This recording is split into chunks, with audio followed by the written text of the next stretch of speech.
안녕하십니까. 전치경제학부 학부장으로 사업하는 리델입니다. 잘 부탁드립니다. 이 수업은 철학 수업으로 되어 있습니다. 그래서 철학이라는 것은 아마 조금 테러배도 내놓겠습니다만 세계관을 주는 학문입니다. 세계를 어떻게 보고 대하는가, 이것이 세계관입니다만 철학 공부를 통해서 세계에 대한 견해, 세계에 대한 관점, 세계에 대한 자기의 입장, 그래서 세계에 대한 태도를 습득하게 됩니다. 초중고급 시기는 철학을 한 것이 아니라 그 철학의 재료로 되는 일반적인 부분적인 공부를 했습니다.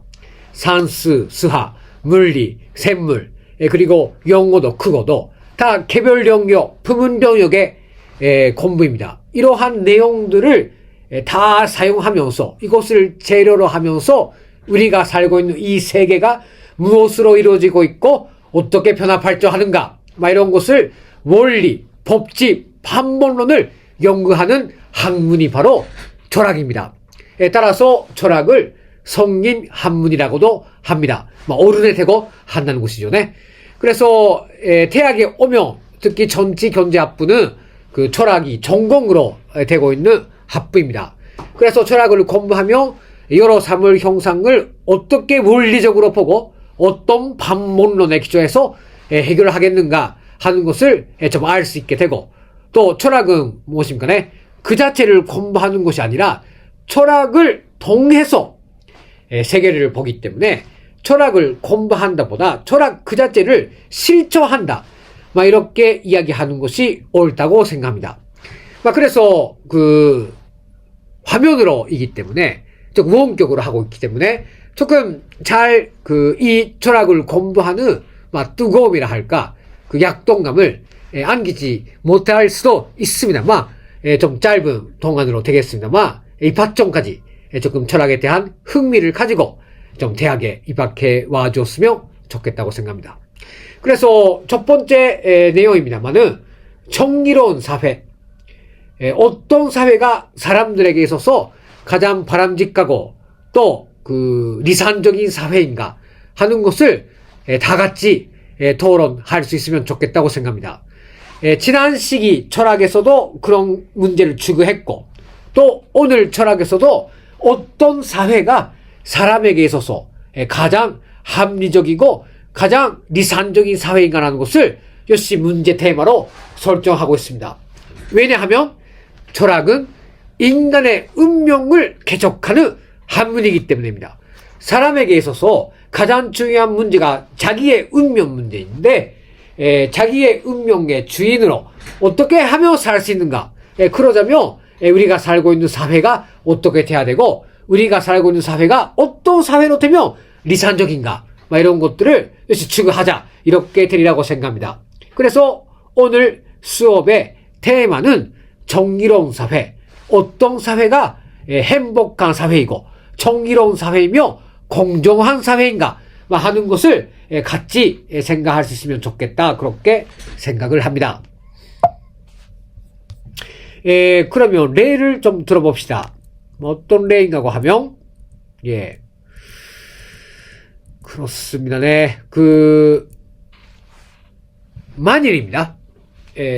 우리가 살고 있는 사회, 마을, 도시, 어디에 살고 있는 건 있습니다만, 도시에 살고 있는지 마을에 살고 있는지는 있습니다만, 자기가 살고 있는 도시나 마을에 지진이 왔다고 생각합시다. 지진이. 근데 지진이 오면 어떻게 되는가 하면 피난해야죠. 네? 그래서 피난해야 되는 정도의 큰 지진이 왔다고 생각하며 피난처에서 밥을 먹어야 하지 않습니까? 네? 근데 밥을 먹자면 식량이 있어야 되는데, 그러면 어떻게 하겠는가라는 문제가 제기되지 않습니까?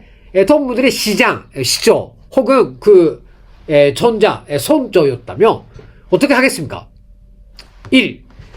모든 집에 있는 식량을 강제적으로 징수해서 그것을 골고루 나눈다. 2. 식량 자체는 다 자기의 소유권, 소유물이기 때문에 국가가 강제적으로 징수하며 그것은 소유권에 대한 침해, 인권 침해로 되기 때문에 따라서 자기로 해결하라고 한다. 이거 두 번째네. 또는 3. 징수하지만 돈으로서 지불한다. 보상한다. 그것을 맹하고 하며 그 사람이 가지고 있는 소유물, 신량의 그 사람의 일부이기 때문에 따라서 징수하는 것이 아니라 국가가 세금으로서 사들인다. 그 다음에 그 사들인 신량을 고개 피난한 사람들에게 판다. 이런 방법이라든지 여러 가지 생각할 수가 있습니다. 동무들은 이 세 가지 방법, 첫째로 강제적으로 징수하고 골고루 나눈다. 두 번째, 신량 해결은 본인에게 맡긴다. 세 번째, 국가가 돈으로서 징수한 다음에 거기 사람들에게 판다. 이 세 가지 중에서 가장 합리적이며 정리적인 해결 방법이 무엇이겠는가? 이렇게 조금 오늘 토론 테마를 좀 내자고 생각합니다. 자, 동무들 어떻습니까? 이 해결 방법에 따라서입니다. 자기 자신이 어떤 철학을 가지고 있는가가 기존되는 것입니다.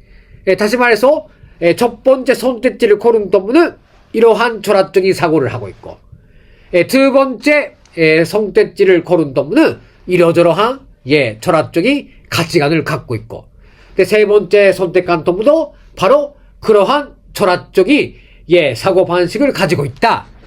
이렇게 말씀드릴 수가 있습니다. 그래서 첫 번째, 국가가 강제적으로 징수하고 고루고루 나눠준다는 것은 어떤 방법인가 하며 커뮤니타리안적인 사고 방식입니다.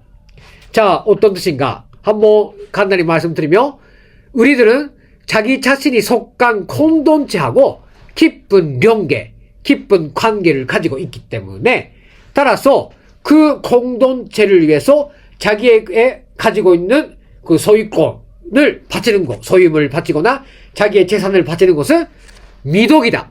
미덕이네. 이렇게 말할 수 있다. 따라서 그 미덕을 준시하는 것이 옳은 것이다. 라는 것이 공동체주의의 생각하는 방법. 이것을 커뮤니타리아니즘이라고 말합니다. 이 생각의 근저에는 어떤 생각이 있는가 하며, 사람은 개인으로 존재하고 있는 것이 아니라 집단 속에서 존재하고 있다. 다시 말해서 모든 것으로부터 해방된 순수한 개인은 존재하지 않는다. 개인은 반드시 문맥에 의해서 기존된다. 다시 말해서 민족이라든지 자기의 집단이라든지 그러한 관계 속에서 사람은 태어나고 또 자라기 때문에 무엇이 옳고 무엇이 틀리고 있다는 가치 기준이 자기 속에 있는 것이 아니라 그 집단 속에 있다. 따라서 공동에 자기가 속하고 있는 집단 속에서 지배하는 공동의 선, 교수된이라고 합니다. 공동의 가치가 있다라는 사고 방식입니다. 이런 사고 방식을 가진 사람들은 어떻게 생각하는가? 자기만 어려운 것이 아니라 모두가 어려운데, 따라서 자기가 가지고 있는 인권, 이른바 소유물, 신량을 커뮤니티가 강제적으로 징수하고 그것을 골고루 나누는 것 자체는 옳은 일이다. 이렇게 되는 것입니다. 지금 이렇게 생각한 학생들이 있다면 그 학생들은 커뮤니타리안적인 생각하는 방법을 하고 있다. 이렇게 말씀드릴 수가 있습니다만, 공동체주의는 무엇이 문제인가? 무엇이 문제인가 합니까? 잘못하면 자기의 생각보다 공동체의 생각, 자기 개인보다 자기가 속하고 있는 집단이 우선되기 때문에 잘못하면 집단 속에서 나라는 개인의 존재가 상실될 수 있는 위험성도 있다. 이렇게 말씀드릴 수가 있습니다. 따라서 처음 들었을 때는 예, 자기만 어려운 거 아니기 때문에, 모두도 어렵기 때문에, 예, 자기의 인권, 이른바 자기의 소유권, 자기의 소유물, 자기의 재산을, 예, 커뮤니티가 강제적으로 가져가는 것은 나쁘지 않지 않는가, 그렇게 생각하는 동무가 많았다고 생각하는데, 위험성도 있다는 거, 예, 조금 여기서 유의해주면 좋겠습니다. 다음 두 번째. 자기의 소유권은, 자기의 식량은, 예, 자기 것이기 때문에, 예, 커뮤니티에는 강제 침입할 수 없다. 따라서 식량 문제를 해결하고 싶으면 자기가 해결하라. 자기 책임이다. 라는 생각 방법도 있을 수 있는데, 이 생각 방법을 리바타리아니즘이라고 말합니다. 자유지산주의, 리바타리안, 이렇게 말합니다. 이것은 좀 들으면 뭔가 상당히 작업고 나쁜 생각 같이 들리는데, 조금 잘 연구해보면, 예, 그렇지도 않습니다.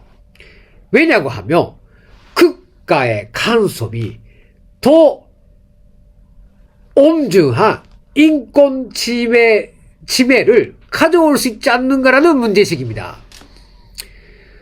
예컨대, 사람들은 자기를 지킬 수 있는 힘을 가지고 있고, 따라서 자기 책임으로 사는 것이 커뮤니티의 존재네, 국가의 강압적인 법률보다 오히려 좋지 않는가라고 생각할 수 있지 않습니까? 네?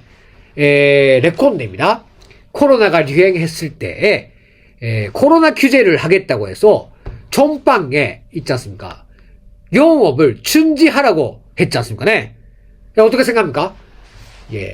중지를 요청합니다. 그런데 요청하도 중지 안 하기 때문에 어느 부분에서는 법적으로 영업을 중지시켜야 되겠다는 의견도 나왔습니다. 그렇습니다. 어떻습니까? 네? 코로나를 막기 위해서 국가가 개인이 가지고 있는 영업권, 이른바 장사하는 그러한 권리, 예, 이거 살아가야 되기 때문에 그런 것을 어찌해버리며 살지 못하지 않습니까? 네. 그래서 이 리바타리아니즘가 말하고 있는 것은 국가가 전제 정치를 하는 것보다 시장 원리에 기초해서, 예, 자유롭게 하는 것이 더 정의에 가깝고 합리적인 판단을 내리는 것이 아닌가, 그러한 주장을 하고 있는 것입니다.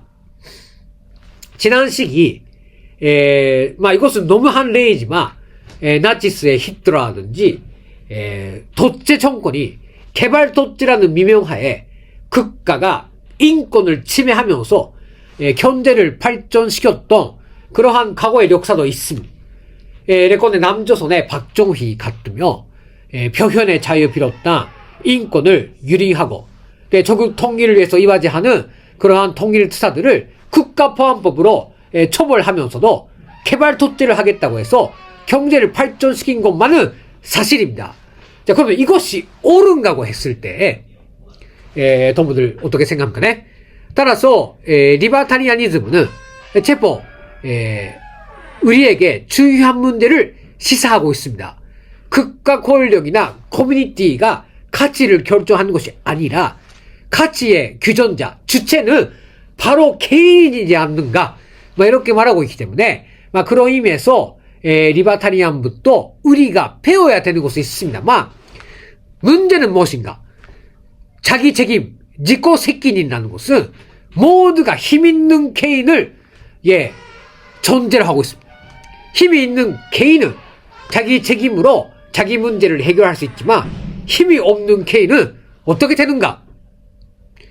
특히 실제 사회에서는 빈부의 격차가 있고 힘의 차이가 있는데, 그러한 사회에 자기 책임론을 적용하며 빈부의 차는 계속 확대되고 격차는 계속 확대되고, 돌이킬 수 없는 상황이 되지 않는가, 그렇게도 말할 수가 있습니다. 따라서 리바타리아니즘가 100% 틀렸다는 것은 아닌데, 리바타리아니즘으로서는 합리적이고 리산적인 사회를 건설할 수 있다고는 말하지 못하지 않는가, 그렇게 생각합니다. 마지막 세 번째 선택을 한 사람은 리베라리즘에 가깝습니다.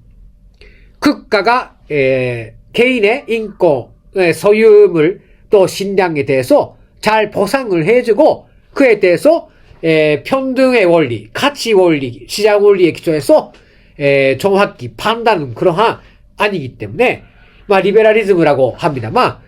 일정하게 타당성이 있지 않는가 그렇게 생각되는理論이기도 합니다. 다만 리베라리즘도 아까 말씀드린 대로 개인이 궁극적인 가치이기 때문에 리버타리안까지는 안 가도입니다. 격차라든지 차이를 메꾸는 데는 조금 한도가 있다는 거 하고 그리고 리베라리즘으로서는 어려운 위기 상황 속에서는 일지단결해서 나가야 할 때라고 있지 않습니까? 그런데 그 재난이 닥쳐왔을 때 또 정말의 그 위기 상황 때는 역시 커뮤니티가 하나로 단결해서 나가야 하지 않습니까? 그럴 때에 개인의 무엇입니까?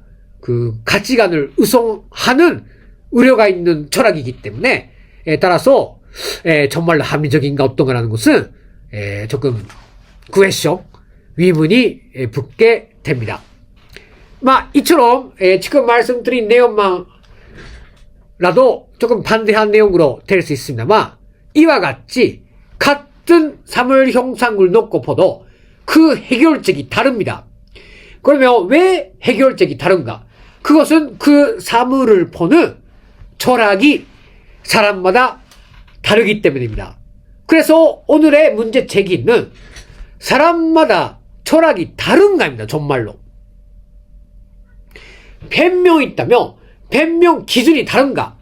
아니면 사람으로서의 공통성이 있기 때문에 공통적으로 인류가 또 사람들이 가질 수 있는 가치관, 다시 말해서 사람 중심의 철학이 존재하는가?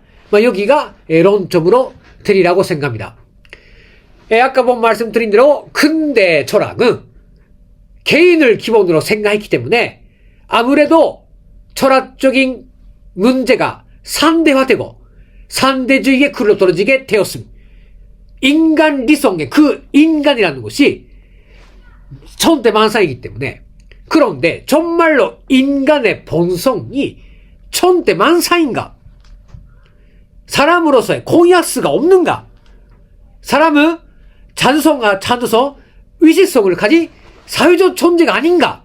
이렇게 생각했을 때에 저는理想적인 사회, 건전한 사회라는 것을 만들 수 있는 공통의 기준을 설정할 수 있다고 그렇게 생각을 하고 있습니다.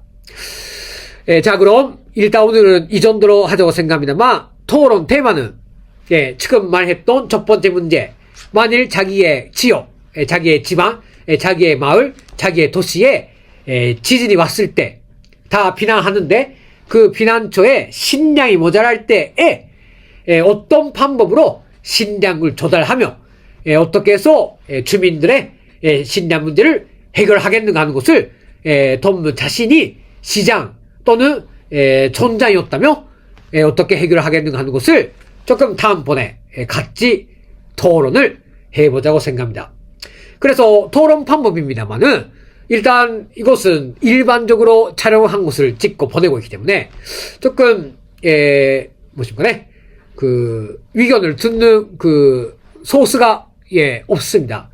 그래서 조금 어떤 방법으로 덤분들의 의견을 듣는가 하는 것은 이후에 또 생각도 좀 해보자고 생각합니다만 단명 오늘 이 그 영상을 보고 느낀 거 또 질문 그런 것이 있으면은 개별적으로 알려주시면 합니다. 그 담임 선생 통해서 조선대학교 전직현대학부에 연락을 하면 할 수 있기 때문에 참고 자료입니다만은 그 리베라리즘과 관련해서는 그 이미 사회교과서에서 공부를 했다고 생각합니다. 그 근대 사상의 발생으로부터 막스주의에 이르는 그 과정은 다 리베라리즘의 역사라고 보아도 과언은 아닙니다.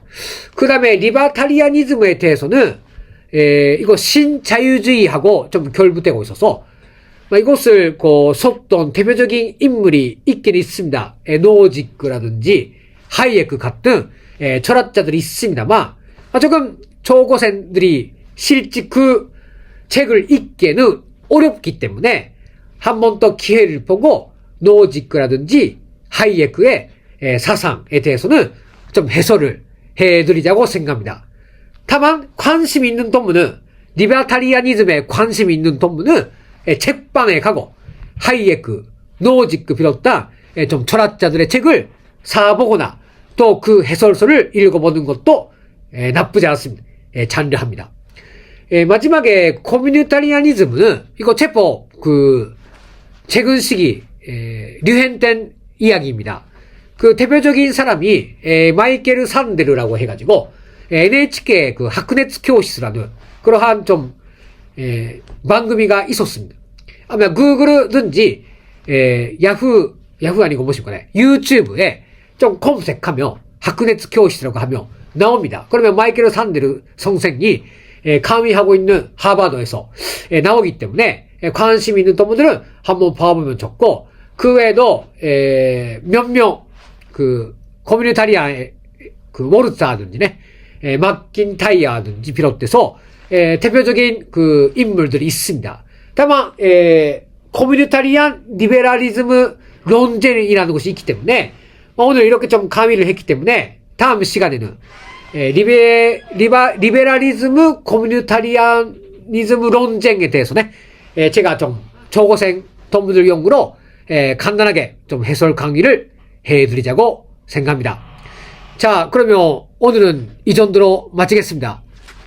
동문들이 일상실의 학습과 조직생활 잘 해주기를 바랍니다. 그러면 다시 제2회에서 만납시다. 그러면 제1회는 이상 마치겠습니다.